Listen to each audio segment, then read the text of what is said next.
Melanie Martinez, and this is A-Sides with John Chapman.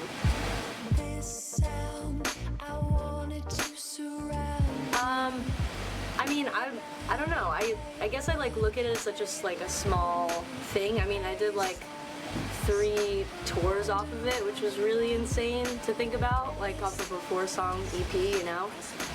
But I don't know. I mean, I'm super happy that, like, you know, I mean, I remember when I released it and I did a show maybe like, I don't know, very, very soon after, maybe like a week later or something, like people were already like singing the words and stuff, and it made me feel really great, and it was an awesome feeling. So yeah, I don't know. I mean, I'm just super thankful and like grateful that people like it.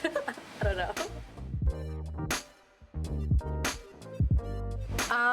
So I really love songs from the 50s and 60s, and that was my second day writing with Cara Diaguardi and CJ Barron, and I was like super excited for those sessions because I mean Cara's amazing, like CJ is amazing, so it was just like really awesome, and we were just like, I can't remember, I was telling her about like the theme of my album and like, you know, all the titles that I had in mind and like what I wanted to write about, and like we're talking about like no one showing up to my birthday party, and then she kept saying that I sounded like Judy Garland, and like was saying that she like that I had like this like old tone to my voice that just like kept bringing her to that like era or whatever. So we just like listening to a bunch of songs from the 60s, and we like were like we were just like completely like, we were like, wait a minute, like this is insane. Like we were talking about like no one showing up to my birthday party and having that as a theme because it relates to the album and like the story and everything of the album. And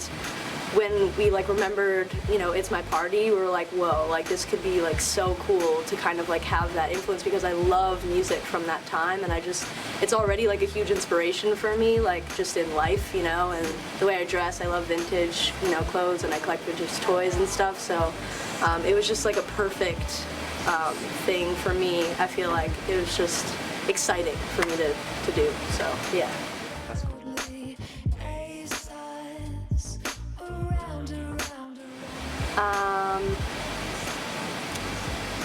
Honestly, I love like I mean also like music from that time. I love this song called Like I Do by Maureen Evans, and that song recently has been getting me, I mean, I get super stressed out real easy, and like that song kind of calms me down for some reason and like kind of brings me to this like happy place. I don't know why. Recently that's been it, but Coco Rosie usually does it for me. I'm just like instantly happy and like kind of in my like zone. I don't know, it's really weird. Yeah.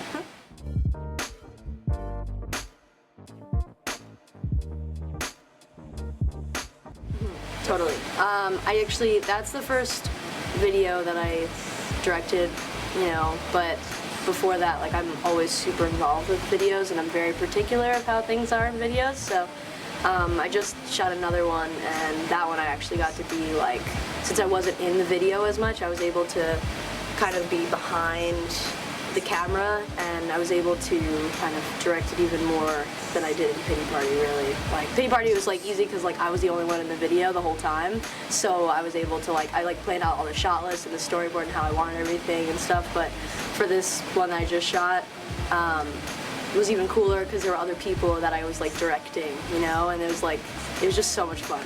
Yeah, I definitely plan on doing that more.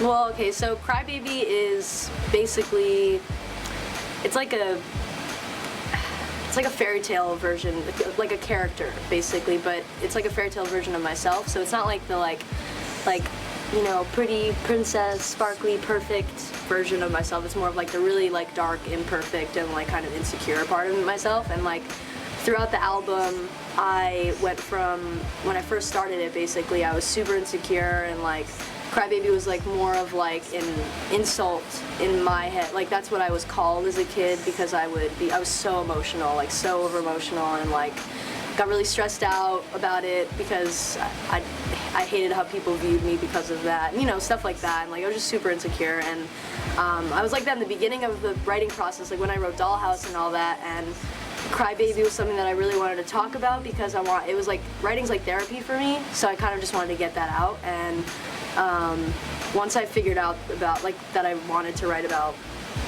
this, I kind of like eventually started getting more and more comfortable with myself after writing these songs, and kind of just like speaking about things that I was uncomfortable with and just like letting them go, and like just like putting them out there and like writing it down on paper like made me feel way better about it, and like singing about it and stuff. I don't know, but so basically like Crybaby, the character in the story, it's about her life, but it's really about my life, and she's like a little girl, so it's like from her perspective, so all of it is very like little kid themes, but it's super dark and very adult because it's my experiences, so it's like adult mixed with like childish things, and like it's like the contrast of that, and it's super dark and super explicit, but like it's like kind of just like, it was definitely like therapy for me because I became a way more confident and like comfortable with myself, like type of person or whatever, and she did too in the story, so it's interesting that that happened. Yeah. I don't know.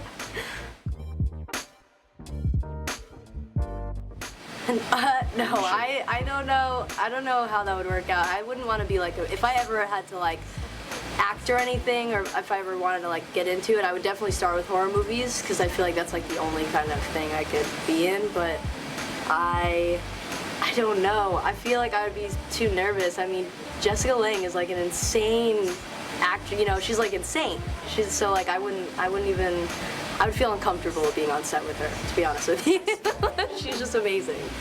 But yeah, that'd be cool, I guess. I don't know. I'd probably be like the one like in the corner eating like stuffed animals, and like would be like just there in the background. Yeah. All right, so I would say